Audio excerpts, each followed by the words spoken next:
Hello, folks. So I'm joined by Brent Lengel, the playwright, political activist, writer. He's actually the author of a new comic that just came out, Snow White Zombie Apocalypse. I have a copy of it myself. He's got a copy of it there. Very exciting stuff.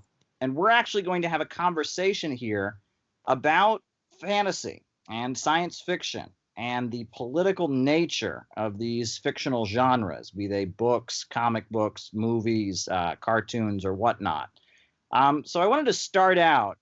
Brent, you had raised a point that I had made during my debate with Augustus Sol Invictus, where I talked about fantasy versus science fiction. And I'm certainly not the first person to point out or claim that fantasy tends to have a right wing bent, whereas science fiction, by its very nature, has a left wing bent. Obviously, big exceptions to both of those rules. What do you make of that claim? I think to a certain extent it's really valid. I mean, I'm like the biggest fantasy fan in the world. Like there's a gargoyle right behind me. I'm wearing a Viking torque, and I write fantasy. Like that's my favorite genre to work in. Snow White Zombie is like horror and action, but it is beyond all like a dark fantasy. And it's one of the things that like, what do I get to write when I really want to write whatever I want? Well, you get that. So I'm a huge fan of fantasy. In fact, J.R.R. Tolkien is probably one of the bigger artistic influences on my life, and not just artistic, but like aesthetic influences. I have like a freaking Strider's Ranger sword from the movies, just like right off camera there. So. Wow. Yeah, I'm a giant nerd. It's all right. Well, speaking of Tolkien, right? Now, I mean, I know about Lord of the Rings, seen the movies, read the books. Many people have just not been able to find a political message there. Some people have tried to claim it's World War II, but then that's been debunked. And what politics do you see in Tolkien? I think there's a ton of politics in Tolkien. And I think a lot of people, the fact that people can look at Tolkien and take so many different things from it is kind of a testament to his ability as a writer and his world building. I won't say that Tolkien's prose is the best because he was a linguist before he was a writer. And like it shows because, you'll be reading, if you read Lord of the Rings, like there's a lot of sections where it's like, Frodo went up the mountain, and then Frodo stared at a blade of grass, and Frodo went down the mountain. And then there was a huge, exciting fight scene somewhere else, and then Frodo looked at another blade of grass and took another step. I made fun of this actually in one of my plays, North to Maine. But like Tolkien's, there's a lot that you can find in there. His Catholicism heavily influenced a lot of it, and Catholicism has been it's been both radically left and radically right. So I think you can have multiple interpretations. You can see it as anti-industrial. There's even like a Marxist reading where they see like it is in Sauron is a Lenin bringing together the oppressed orcs and trolls, which doesn't really fit with his world building, but I can see that reading. Particularly when the racism works its way into his work, and you get like the fact that all the black people in Lord of the Rings are there are no like named characters that are black, and the only ones that are mentioned are in league with Sauron. They're like men from the East he has conscripted or who've come to work for him as mercenaries.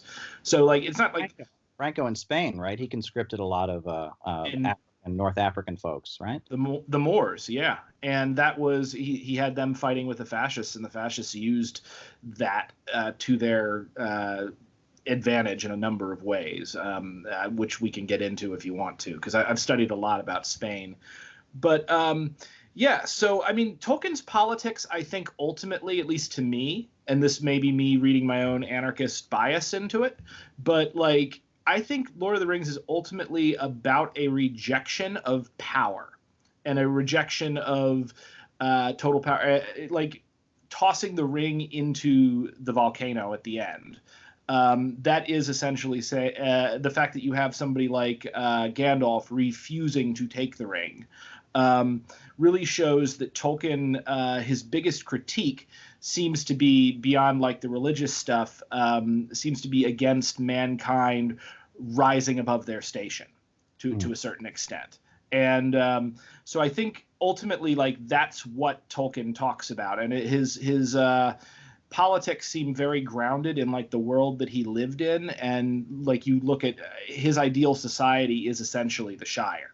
Now there's problems with the Shire, there's jerks and stuff that you have to deal with, but it's that memory of home, that kind of petite bourgeoisie space that he really sees as like, I think, the ideal place to live, or at least the ideal place to live for his characters. And that's what causes them to maintain themselves and their own, I guess, to remain true to themselves and true to their souls in when they're tempted by the great power that the ring offers. Well, that theme of the ring seems to fit a Catholic teaching. I actually didn't realize until this conversation that Tolkien was Catholic, but it kind of makes sense because the Catholic teaching on sin and vice, I guess, more than sin, but vice, right, is that it kind of consumes you, right, that you become kind of addicted, right? And that's kind of what you see with the ring in Lord of the Rings. Like they're using it to become invisible, but gradually they kind of become consumed by it. Like the sin overtakes the person. They think they're doing it for their own reasons, but pretty soon the sin overtakes the person. The other thing, though, that's interesting is, one of the main ideologues of the far right in Italy, who was a big influence on Italian fascism, was Julius Evola. And Evola was not a Catholic, actually. He was a pagan. And one of his main books is called Revolt Against the Modern World. And he spends the entire book going over ancient mythology, Hinduism, ancient Chinese mythology, and trying to look through mythology to find some kind of eternal truth. And that seems to be what a lot on the far right believe, that there is some kind of sacred way in which human beings operate. There's like the magic formula for human civilization where everything's perfect and everyone knows their place and there's no class struggle and there's no protests and it's just perfectly authoritarian. And that some of these fascist and far right thinkers, they find themselves going through like ancient mythology trying to find this eternal truth that they can then employ in the present time and get rid of the confusion and chaos. And so I can see why mythology and magic might have a role in somebody who's maybe a Catholic far rightist. I mean, is that kind of what you see in Tolkien? I don't think he's far right. I think he would probably.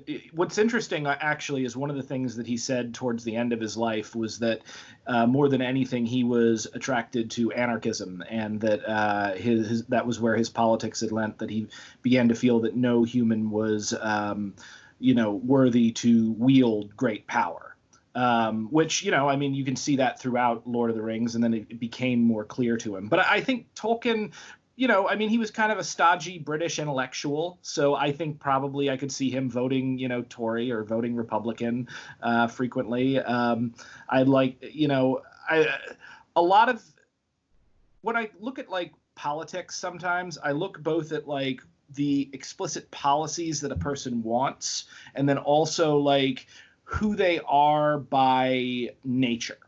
Like sometimes I'll say that like far right libertarianism, like anarcho-capitalism, Randian kind of objectivism stuff, like a lot of that stuff will snare people who would probably be left anarchists by temperament, but because they're not aware of left anarchism, they get sucked into it, and their temperament may go one way, but then their policies go another way because of like the tribe that they get adopted by.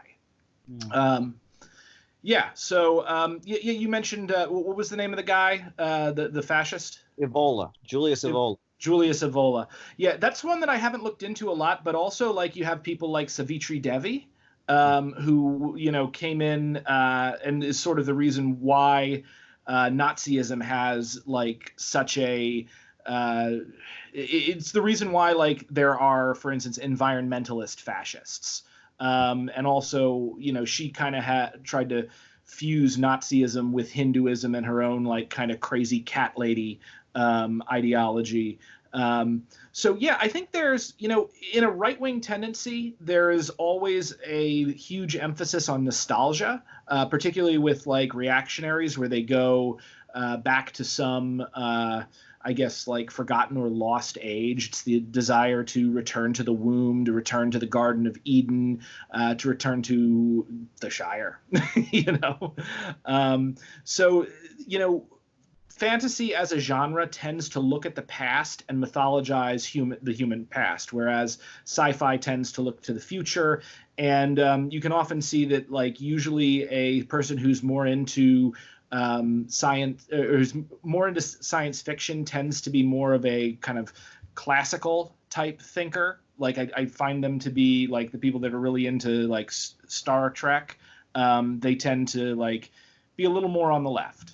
And then sometimes like on from Lord of the Rings. Yeah. Let me just add, when I first heard about the Church of Scientology and that it was started by a man by the name of L. Ron Hubbard, I heard people talking about it, and I assumed his name was L. Ron Hubbard. I assumed, based on having read Lord of the Rings. So that's my funny anecdote about that. But you mentioned science fiction. I think that's particularly interesting because there's a one of the early works of science fiction. I know, like, the first work of science fiction, I guess, the first piece of science fiction writing is Mary Shelley's Frankenstein. Am I correct about that?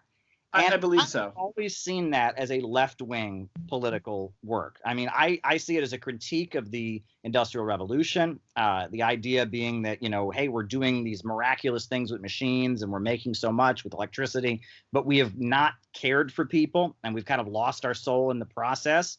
I've always seen it as left-wing, but the standard, formula dogmatic Marxist critique is, oh, this is anti-historical progress. It's saying don't play God. It's anti-science. I don't see it that way. What do you make of Mary Shelley? And talk more about science fiction. I mean, Mary Shelley is one of the first like feminist writers. Like, I really think she is. Like, in fact, you can almost see Frankenstein as a parable for like what happens when men steal the power of creation from women. Like, because that's really what happens. And in fact, there's a line in the play version of Mary Shelley's Frankenstein where Dr. Frankenstein is confronting his monster, like in the towards the North Pole. And there's even like a line that's like, there's no mothers here. So yeah, I think Frankenstein, this is the other thing about art, because art is different from political propaganda in the sense that, like, and I've always been kind of an artist first, and then I became an activist with Occupy because, like, I wasn't going to be able to look myself in the mirror if I didn't try to do something, if that makes sense. So, but like art doesn't so much, it's not usually so much about telling you explicitly what we need to do. It's more about communicating with you on a human level, about sharing the truth about existence and about the human condition with your audience, and the truth about the world as you see it. So that's kind of what differentiates art from political propaganda and can make it a lot more powerful, especially when, like, it's done in a irresponsible or evil way. I mean, I will tell you, I think Ayn Rand probably is one of the foremost political influencers out of like everybody on the right. And the fact is the reason why she is that way is because she did it through art. Like, I don't think she's a particularly good writer, but her writing is very compelling, especially to people at certain points in their lives. And so, reading Atlas Shrugged can get somebody to go a certain way in a way that, like, reading a pamphlet about libertarianism simply can't. Art makes friends with you, essentially. It seems to me that when I look at the Ayn Rand stuff, she's trying to write socialist realism for capitalism. That's kind of how I see it. Especially, you look at the art on the cover of the books, it makes it really explicit. Those look like Soviet statues. The way the text is written, she's trying to sound like Maxim Gorky or one of the Marxist novelists that was very popular in the 1930s in the Soviet Union. She's a Soviet exile herself and becomes a narc for the House Un-American Activities Committee. And she's writing novels that are attempts to speak the way Soviet propagandists do, in reference to capitalism and in defense of capitalism. And she kind of hobbles together this ideology, objectivism, which is an attempt to present capitalism as revolutionary. It has a view of philosophy. She's basically trying to hobble together an anti-Marxism. Do you see Rand that way? Oh yeah, I mean, Atlas Shrugged was originally titled The Strike, and one of the things that and it's about a strike of all the rich men against the poor. So yeah, exactly. It's just taking socialist rhetoric and inverting it. And, you know, a lot of that I've seen, like, as political propaganda has gone on, a lot of it is taking the other team's symbol and inverting it. There's like back when I remember the anarcho-capitalists were trying to steal anarchist memes. There was like this whole meme war going back and forth. This was like 2013, 2014, where like an anarchist page would put out a socialist meme, and then the fake ANCAP page with the same name would steal that meme, change the colors, and try to make it apply to what they were talking about. And I think, you know, that's something that people have done. It's a rhetorical trick that has worked and has been used, you know, as long as we had symbols to do it. But I think Ayn Rand, in a lot of ways, she just took, socialist rhetoric and turned it on its head. Just like you said, she's trying to create an anti-socialism in favor of like capitalism and individualism. I don't know if she was 100% aware that that was what she was doing, because, again, like so much of the creative process is subconscious, and so much of being a successful artist is kind of connecting with that and writing instinctively as opposed to writing prescriptively, if that makes sense. And like Rand is probably at her best when she's being instinctual and when she doesn't realize what she's doing, and she's probably at her worst when Galt is doing his, 5-page monologue on individualism. Sure. And money is the root of all good and such. Yeah. But I'm interested, science fiction. There's a sci-fi movie from the 1920s called Metropolis that I particularly enjoyed. And it's this kind of like high-tech utopia city where there's these very rich people who exploit these very poor people. And so the poor people are organized around this woman, and there's a robot. Have you ever seen Metropolis with Fritz Lang's film? I haven't seen it. I'm familiar with it. In fact, I think the design for C-3PO was based on the robot from Metropolis. That makes sense. And, it's pretty good. And if you look at it, it's very clearly like a Marxist analogy. And one of the weirdest things about the movie Metropolis that I noticed is the way it ends. It clearly wasn't meant to end that way. I get the idea that the censor, stepped in and changed it at the last minute, because the end is very anticlimactic. I don't want to ruin it for anyone who's going to watch it, but I get the idea the ending was supposed to be something a little bit different. It was building up to something, and then all of a sudden it ends in this very like bizarre way. But science fiction was a big part of the 1920s, Weimar Germany. There was the Cabinet of Dr. Caligari, I believe, which was about brainwashing and hypnosis. But you also have Nosferatu, right? A brown horror film that comes out then. And it seems like in the 20s, when Germany was just this deeply impoverished place, ruined after World War I, you have some really amazing breakthroughs in film. But you also have some amazing breakthroughs over in the USSR. That's the time period. The 20s is when, the USSR, they're starving, they're blockaded, but Sergei Eisenstein is making, the first films to include a montage, the battleship Potemkin, and all of that. It seems like, times of great hardship tend to produce great art. Would you agree with that assessment? I would agree with that 1,000%. And I think both because, when people are pushed to something, like, you're always going to create a little bit more when you're uncomfortable than when you're comfortable. What was his name? Arthur Miller, one of my absolute favorite writers, and I love that he refused to name names at the House of Un-American Activities Committee. He said about playwrights, and I think this applies not just to playwrights but to all writers in general, that the thing that drives a playwright is there is something within us that we cannot reconcile with the rest of the world. And all of the art that we create is born out of that friction.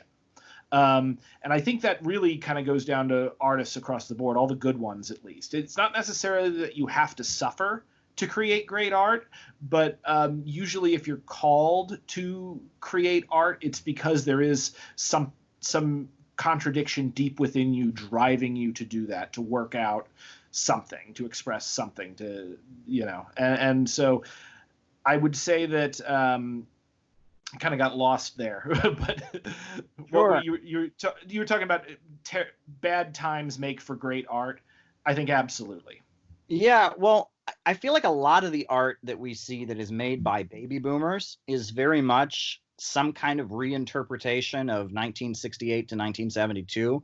That was a period of intense turmoil in the United States in the middle of, the Cold War, Vietnam, civil rights, and a lot of, and it's interesting. I see this in politics too. A lot of politics we get from baby boomers is an attempt to reenact that period. And I almost feel like a lot of the art they create is also an attempt to reenact that period. That was the period of the most intense strife they'd ever seen in their lives. And it's almost like so much of the way they view the world is an attempt to kind of recreate that moment, or say what we could have done right in those times to make things turned out better. Generals fighting the last war, as is the expression. But like Star Wars, right? I mean, George Lucas is a baby boomer, and he has admitted at this point that there was a Marxist and almost kind of a third worldist influence on Star Wars, right? That the Rebel Alliance was based on the Vietnamese National Liberation Front. People call them the Viet Cong. That's not exactly the correct name. But I mean, he's admitted that much. He's also apparently said some very interesting things praising the cinema of the Soviet Union and saying that because it wasn't a commercial cinema, even though they were censored in terms of saying anything against the Communist Party or the state, they had more artistic freedom, because when you make movies in the United States, the marketers are sitting down with you and you're basically forced to do what the studio thinks is marketable.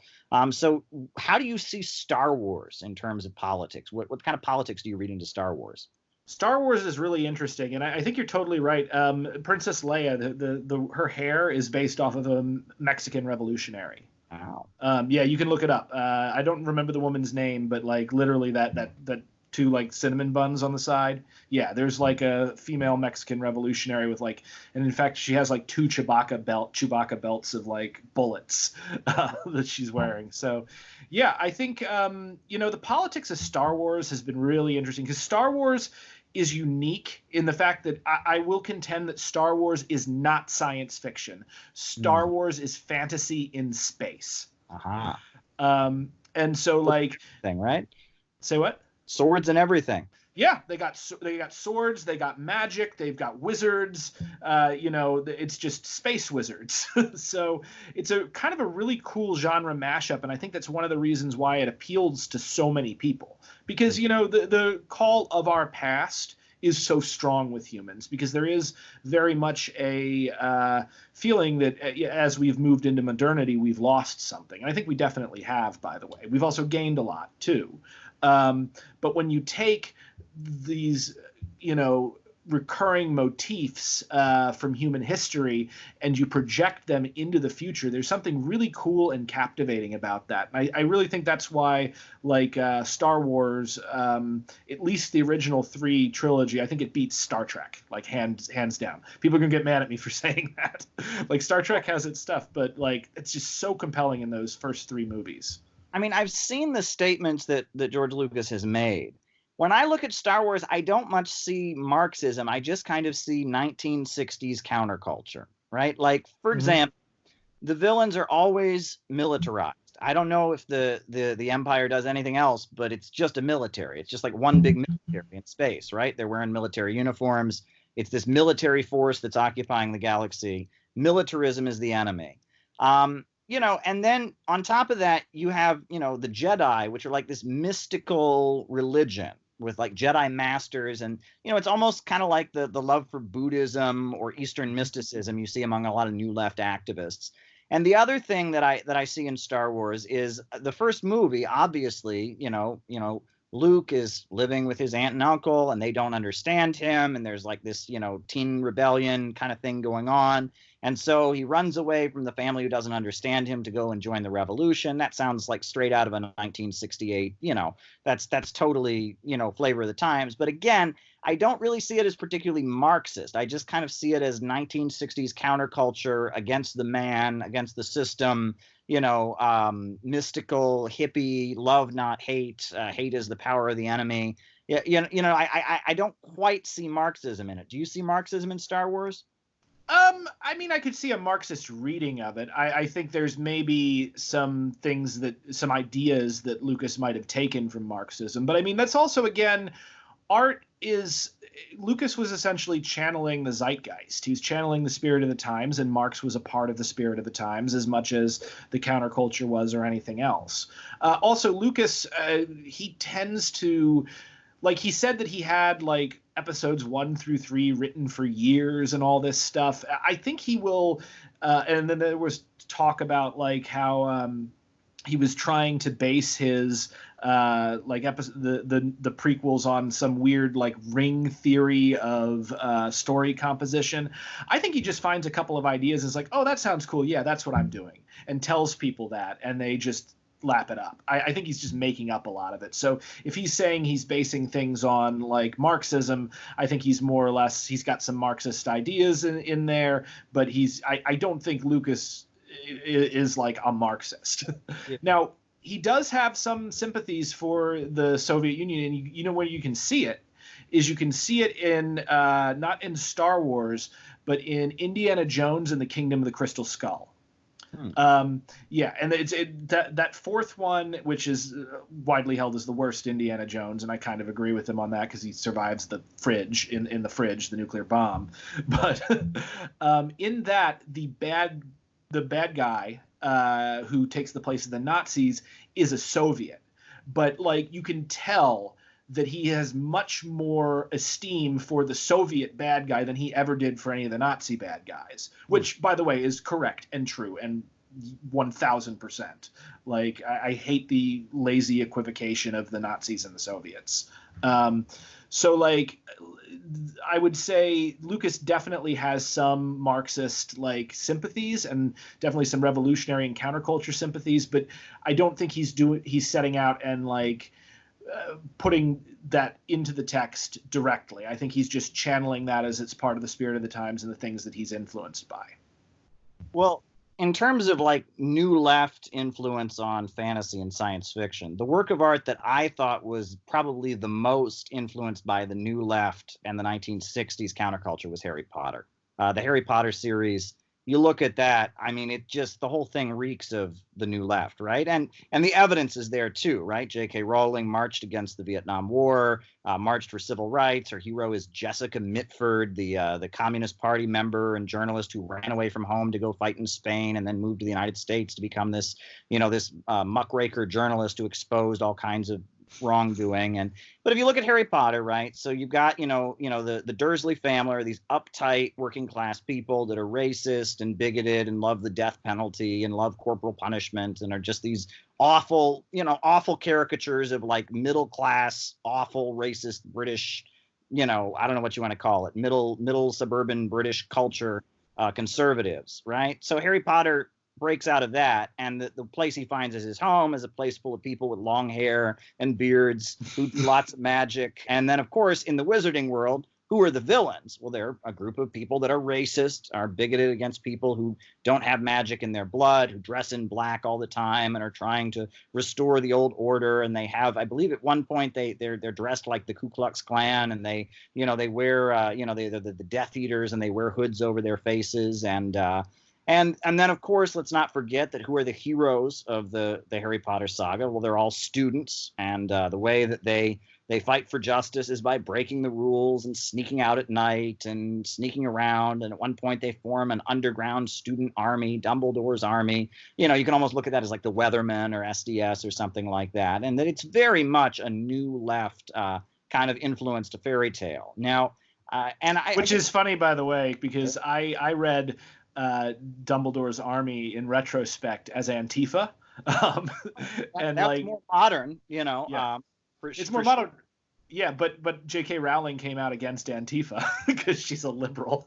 Well, she came out against Jeremy Corbyn. She's much more conservative, I guess. I get the impression she was more of a leftist in her younger days, based on what she has said about herself. But we don't know. I mean, you never really know. And that especially when people become famous after not being famous for most of their life story gets rewritten by marketing firms to make them appealing. And who knows? Who knows? And, I do know that she's a harsh critic of Jeremy Corbyn and thinks Jeremy Corbyn is anti-Semitic and is kind of all over the place.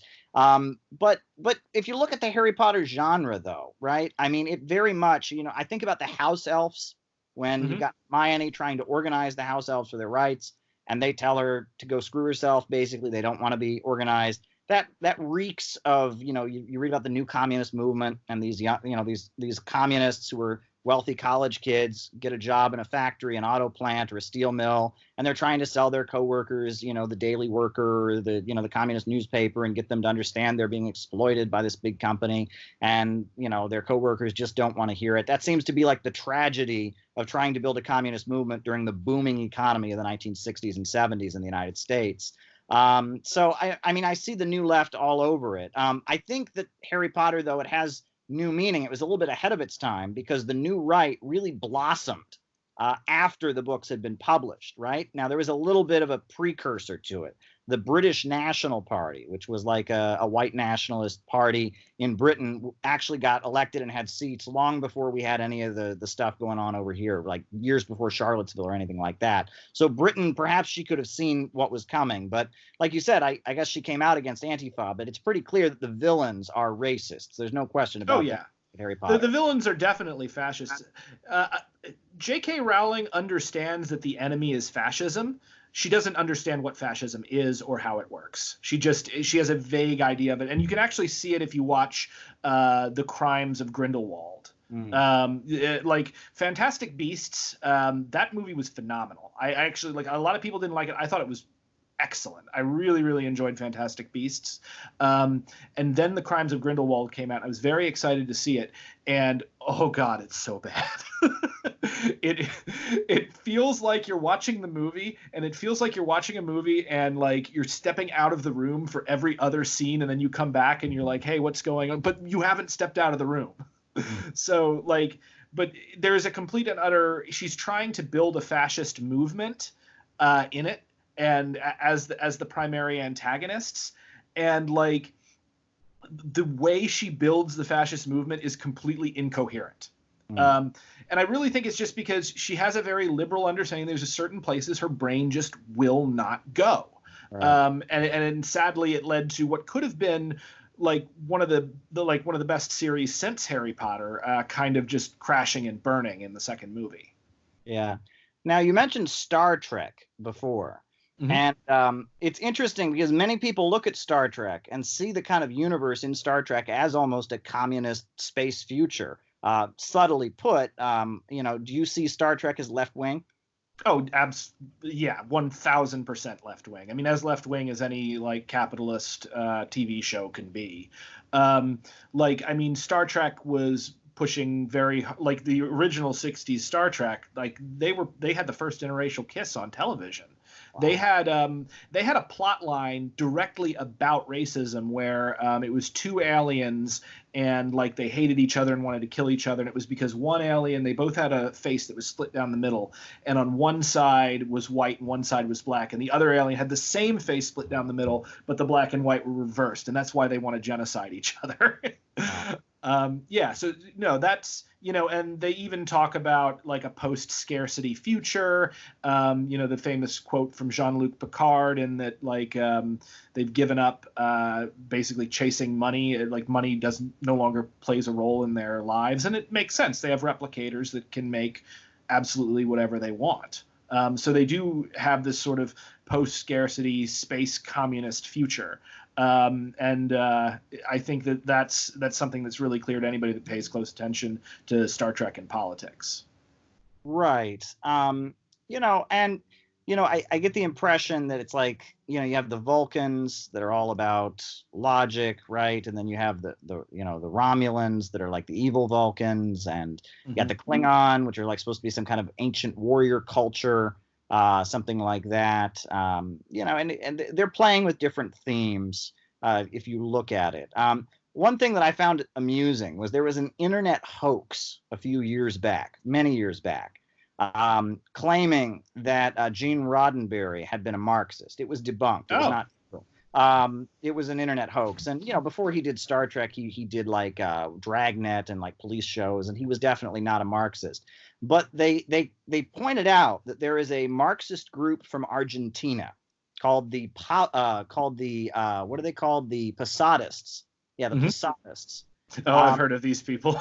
Right, and that their narrative about UFOs and Trotskyism matches the plot of the Star Trek movies. Right? They argued that nuclear war between the United States and the Soviet Union was inevitable. But at that moment, the UFOs would land to prevent the nuclear war, and that UFOs were evidence that socialism clearly existed on other planets, because only socialism could invent this kind of technology. And they've become kind of a meme that people like to make Trotskyism with, the Star Trek UFO Trotskyist. But apparently they were in Cuba at one point, right, getting training. And they actually started attacking foreign embassies in Cuba, hoping to bring on the nuclear war that was a central part of their ideology, to the point that Fidel Castro imprisoned some of them.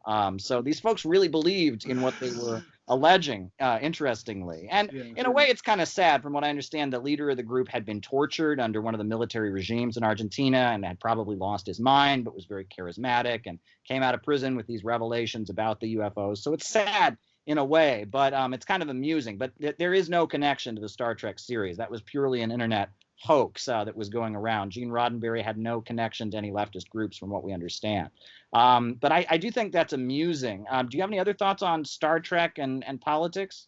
I mean, Star Trek, it's what's been very interesting with Star Trek is to watch how when various productions of it are actually made and what they are, like the environment they're made in. For instance, you look at the Star Trek II and like the early Star Trek movies, the Klingons are clearly the USSR. Like they're really heavily coding the Klingons as Russian because they're the enemies. And then, you go to, the J.J. Abrams Star Treks, and suddenly like the enemies, like the Klingons are now being like coded like Arabs.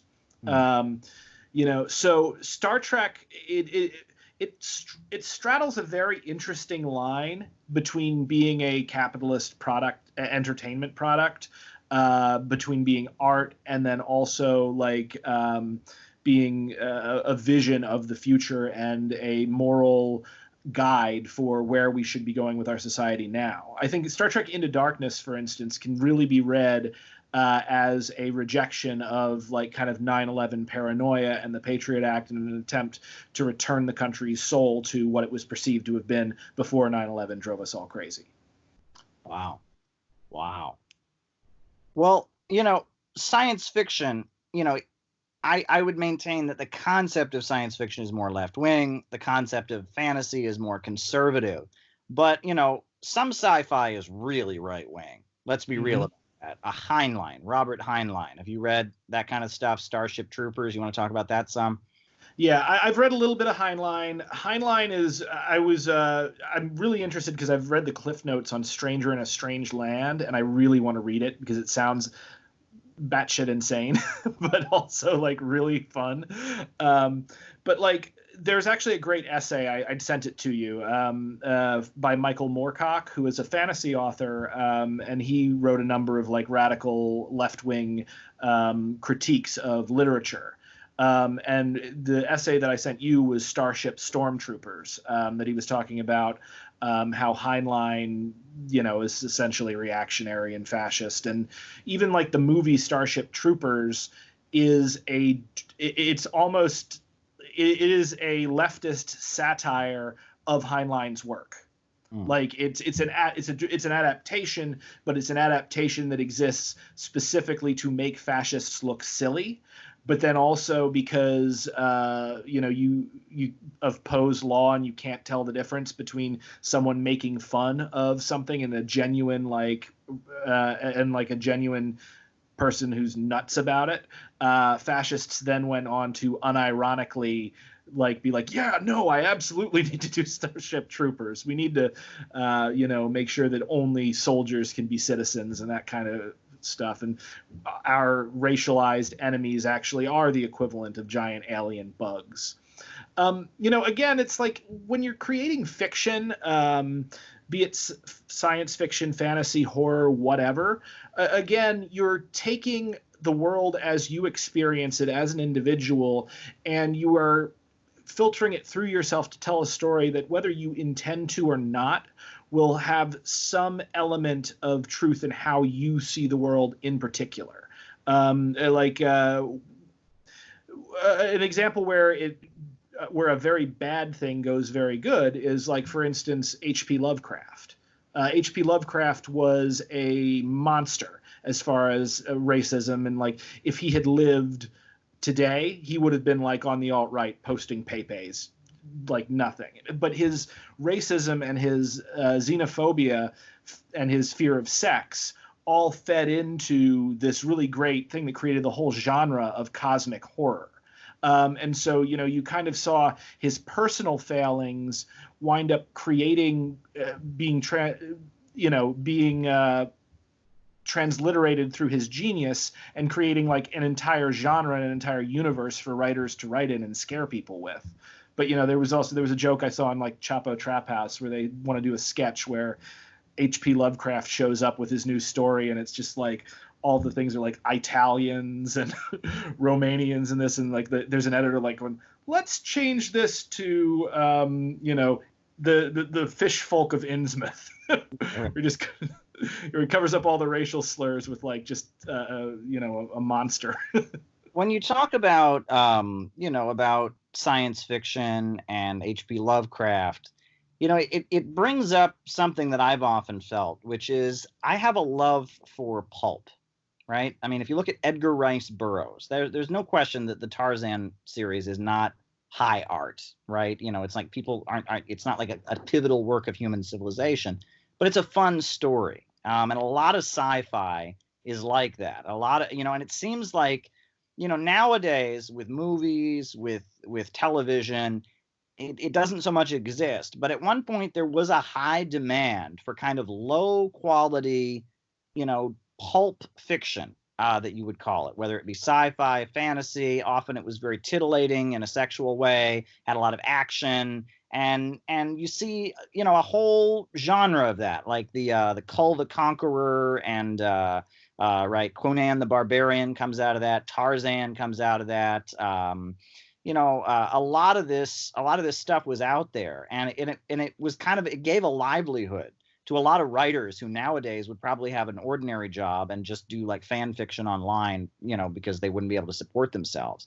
But I mean, it seems like people did get by writing this kind of pulp, and there was just an audience for science fiction, and there were like magazines, Science Fiction Quarterly, and it would just be short stories and stuff like that. And that's something people don't quite grasp. And this even applied to movies. There used to be a lot more movies made, right? Nowadays, we know about the big studios in Hollywood.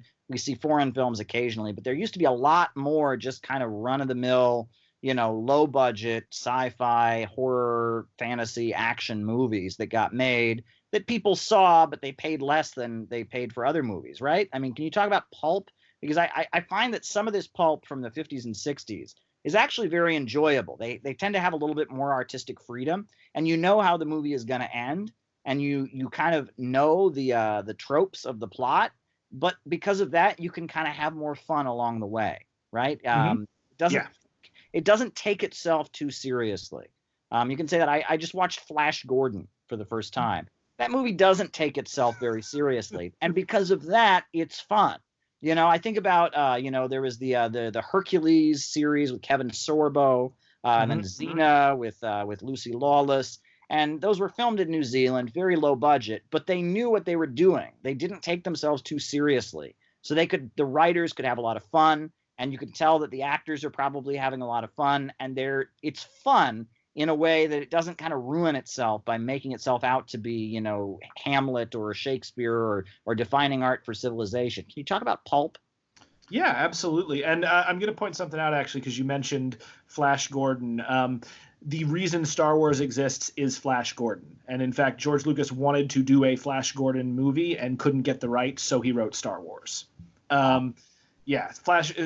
There is a direct line from like that type of pulp straight up into Star Wars, and Star Wars you could argue is high art in the fact that it's shaped generations and will be enjoyed for centuries, probably as long as those films can be seen. Now, I did want to also point out really quickly, so high art and low art, and you gave me a great example to talk about this because we were watching the streamer Destiny debated, what was that guy, Eric Stryker?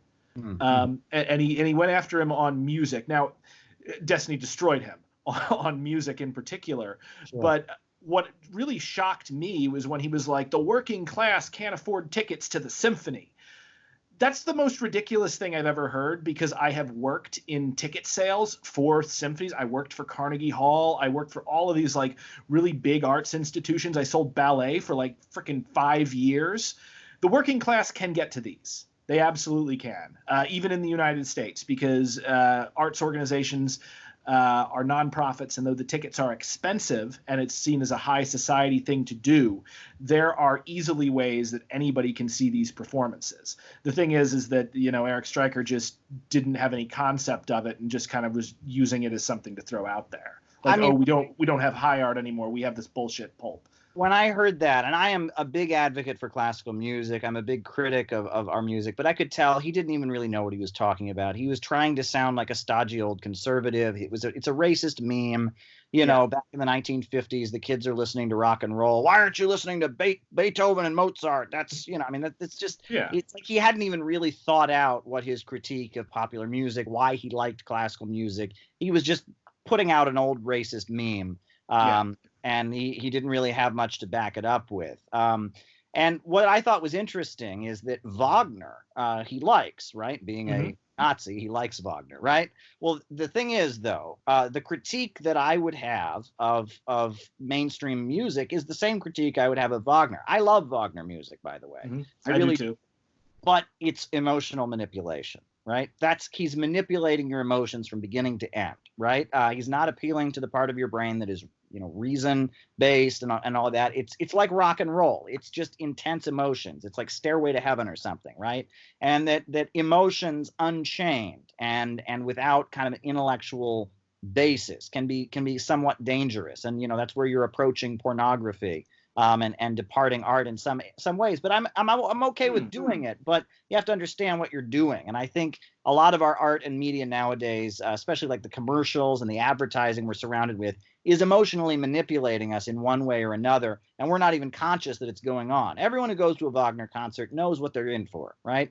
Everyone who goes to a rock concert knows what they're in for. But if you're just riding the subway one day and there's an ad on the wall, you don't know that your emotions are being played with. Your insecurities are being played on. You're being made to feel more fearful, perhaps, or maybe more joyful, perhaps. I mean, it's and that emotional manipulation is one, lacking in intellectual content, and two, it can have a lasting impact on the person's subconscious. They might not be aware of. You might listen to Wagner one day and 2 days later feel a certain way. It has a big impact on your mood and your emotions, whether you realize it or not. And but he doesn't apply it fairly, right? He doesn't like rap music. He doesn't like rock and roll, but he loves Wagner, and it's not a well thought out critique. It's just kind of and I have been critical of the left. And in my conversation with Jyoti Brar, the leader of the Communist Party of Great Britain, Marxist-Leninist, I actually had a conversation with her because she is a music, she has a degree in music. She studied music. She's a classical musician all her life. But in communist circles, there's this feeling that classical music is immoral somehow, that it's white music, it's Eurocentric, people who listen to it stuck up. And I can tell you, I don't want to name names, but at one point I was just raked over the coals for putting classical music in a political video one time because apparently that's racist. You know what I mean? You got some woke scold going after you with that bull crap. Right. But at the same time, though, that's not the feeling in the socialist countries. And in fact, the Soviet Union was all about classical music. Classical music was widely available. And actually, one of the amazing experiences I had as a communist was attending the World Festival of Youth and Students in Quito, Ecuador in 2013. And the highlight of the festival was the North Korean choir. And the North Korean choir performed Italian opera, they performed Beethoven, they performed Mozart, they performed traditional Latin American music like Guantanamera and The People United Will Never Be Defeated. They were amazing, but they were all about classical music. So the way we view things, the left in the West and the left in the developing world, it's all really, really complicated. We can all agree that Eric Stryker is a fool. But beyond that, when it comes to music, I think it's way more complicated than people think. But you have a lot you want to say, so please go ahead. Yeah, that's good, because there was a point I wanted to make, but I wanted to go back to the pulp versus the low art versus high art. Yeah, so the thing is that low art and high art, it's all in what the upper class views as low art and high art. It's really not like Shakespeare was creating low art in his day. They had at the Globe, they had the groundlings, they had people come in and throw stuff at the stage and yell at the original Shakespeare plays were like 3 to 5 hours long, and it was because people would just come and go, get their lunch, come back, oh, the play's still going on. It was low art. Now, it was low art that was oftentimes commissioned by the Crown at times, but it was as much like popular entertainment as rap or Marvel movies or whatever. What changed where it became high art was as opera, same thing, low art when it was created. Opera then became the highest of the high art and the most inaccessible and the snootiest art that you could get, because eventually, the upper class catches on, and then they start to do it so that it's a ritual that they go through. You go out to the ballet. Some people go out to the ballet because they're nerds and they love the dancers and they love seeing the things. Other people go out to the ballet because, they think it's a great way to have a date. Some people go out to the ballet because it is a status symbol and it is a ritual I do this because this is what a wealthy, cultured, intelligent person does. In 100 years, maybe the Marvel movies, that's the thing that the hoity-toity people do, and the kids are doing whatever, they're running around in a hologram video game or something.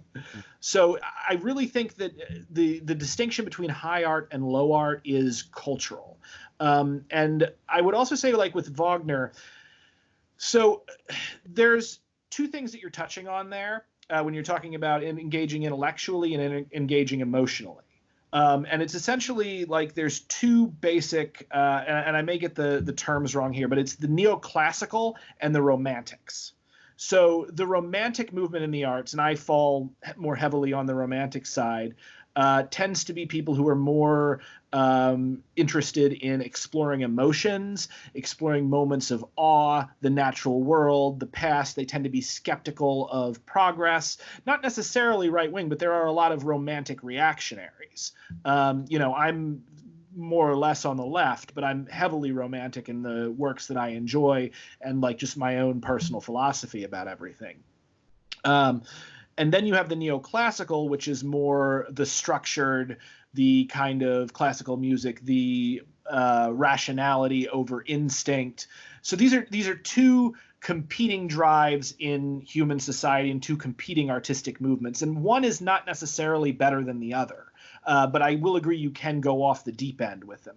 Wagner, interestingly enough, his Ring cycle directly inspired Lord of the Rings. Gollum, there's a Gollum character in Wagner's Ring cycle. The whole thing involves the theft of magical gold that corrupts its user.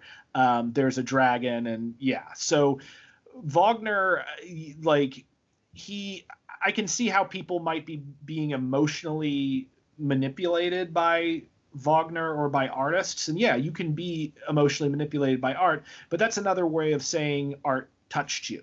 It spoke to you.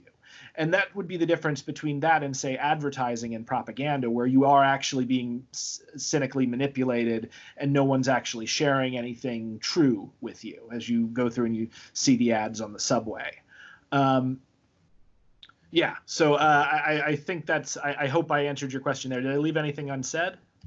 No, what came to my mind is I recall when I was, sitting in the audience at the Met, watching the opening of Godademera with my wife, and the curtains came up, and of course the opening scene is the I don't what are they the people that are weaving the fabric of time, and they're The having a Norns. yeah, and they're singing to each other and explaining the whole backstory, and for whatever reason, I can't tell you exactly why. And as I was watching it and I was listening to the music, which is like this anticipation of this exciting story is about to start, this was the opening of the Star Wars movie. When the text is coming up, the Rebel Alliance, and like you're like anticipating a big story, and they're explaining the backstory, and you're like, wow, and they're weaving this.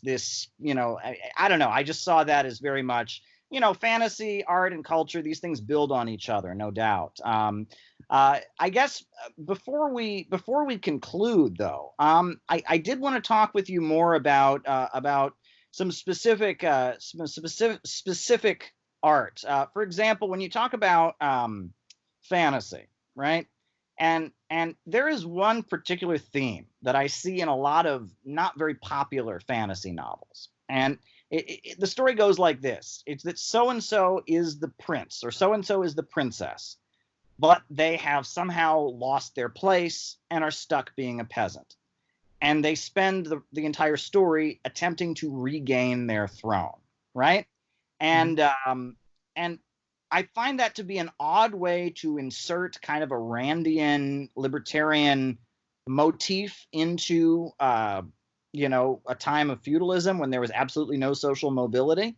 And I also find it to be kind of a narcissistic fantasy that a lot of people have. I think a lot of people that are very, very narcissistic have this illusion that somehow, well, they are far more important than they actually are, and everyone around them doesn't understand it, but one day they will do something great to get everyone else around them to understand how important they actually are. I see that as a particularly problematic theme that I see in a lot of fantasy fiction. Have you noticed this theme?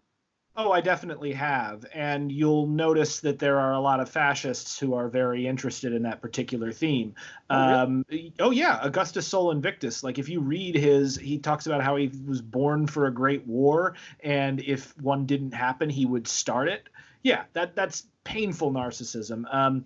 You see similar stuff like with the Golden One.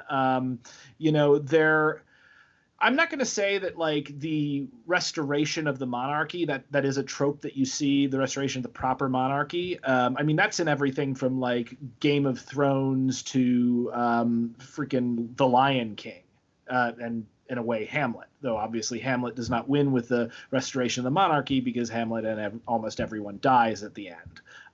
Which makes it, by the way, a superior story, a superior way to tell that story.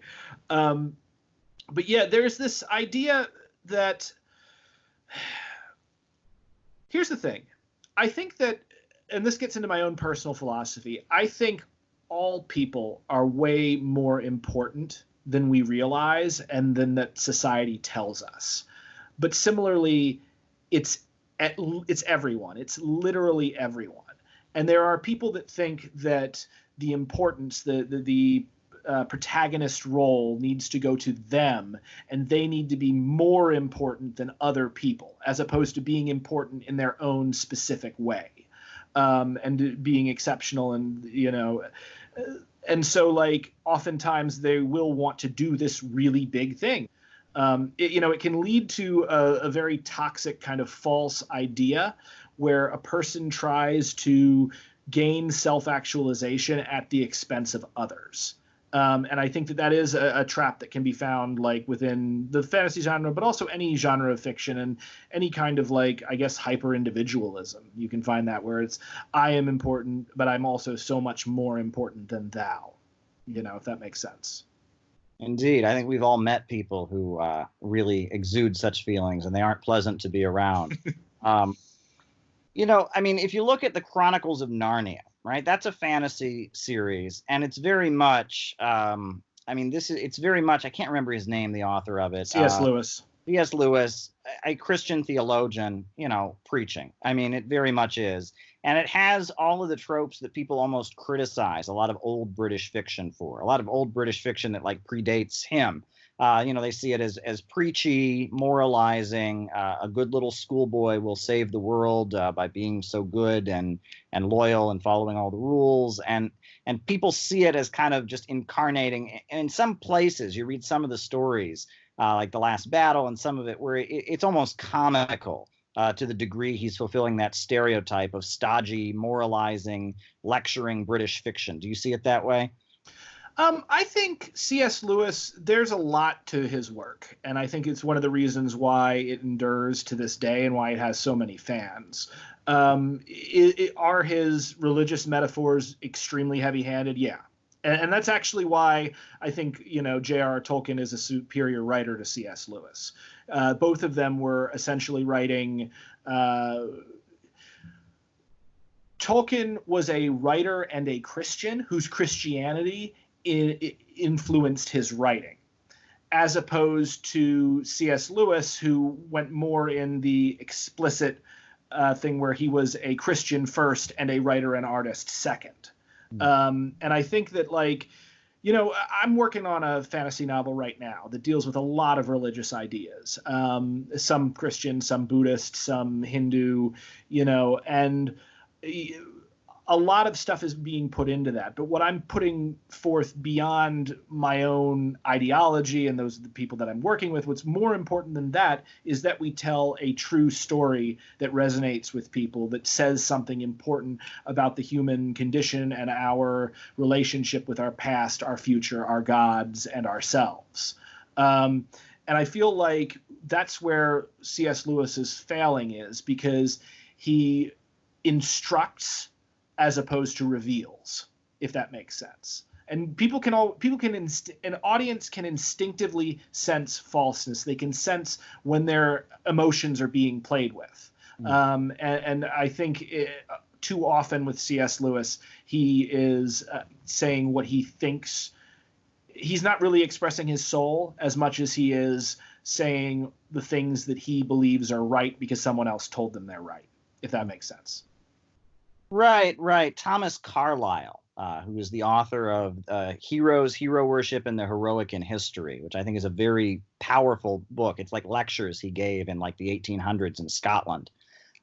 He talks about how, for some kind of mass religious movement to catch on, obviously it contains a grain of truth in it, and to just dismiss some religion that is not your own, it wouldn't have such a mass following and exude such mass fanaticism among people if it didn't have some real powerful truths within it.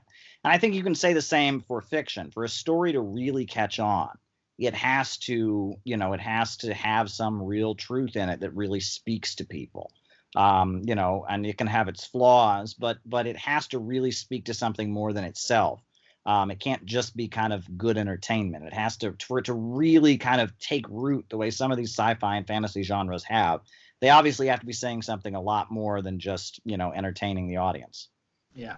Well, it's interesting because so Greg Cotis, who is a writer that I know, he wrote Urinetown. And he is he's excellent writer. He was also in my karate class, so I've physically fought him before. But anyway, Greg, I once had him, we left the dojo and I was like, can I just buy you a beer and pick your brain about being an artist? Because every time I meet a successful artist, I always kind of just try to sit down with them and be like, how do you do it? Tell me how to do it. And one of the things that I've realized is that in a lot of ways, artists can't really 100% express how we do it, because part of creating great art is you get to the end of that movie and you're like, oh my God, that was so good. How in the world did that happen? It's like a magic trick. And a lot of us, because it's so subconscious, we're not even 100% aware of it. We just let it flow. And what Greg told me was that American culture has a linguistic and they have a problem with the concept of someone as a genius, as in like a Steve Jobs is a genius. Whereas the way Greg saw it was that a genius is not something that you are. A genius is something you have. A person has a genius. And so the key to creating great art and I would say doing anything great really, is if you find you've got a genius whispering to you, is to listen to it and to follow that. Because again, like think of it more in the sense of like the Greek Greek muse, and when Homer opens the Odyssey and the Iliad, the first thing he's doing is he invokes the muse to sing to him and to transmit this story, these truths through him. It's not him doing it entirely. He's more or less the vessel. And if you think of yourself as an artist, as a vessel for a muse, as a vessel for genius to flow through you, as opposed to the originator of that, I think you're much more likely to create great art. Wow. Well, on that note, I think we can conclude. This was a great discussion. I certainly learned a lot. It's always a pleasure to talk to you. Folks, check out the Snow White Zombie Apocalypse. Great hit at the comic shop near you. And I'm sure we'll be talking to Brent again soon, because it's always a great conversation. Thank you, Brent. Yeah, absolutely. And if you can, check out my YouTube channel. I just started, if you can, like, link it or something. I just started doing it and dipping my toe in. You can see me talking about politics, art, and just whatever else. So keep an eye on it. It's a fun thing. My most recent one I did was a video on Proudhon and private property and why rent is theft. Thank you very much.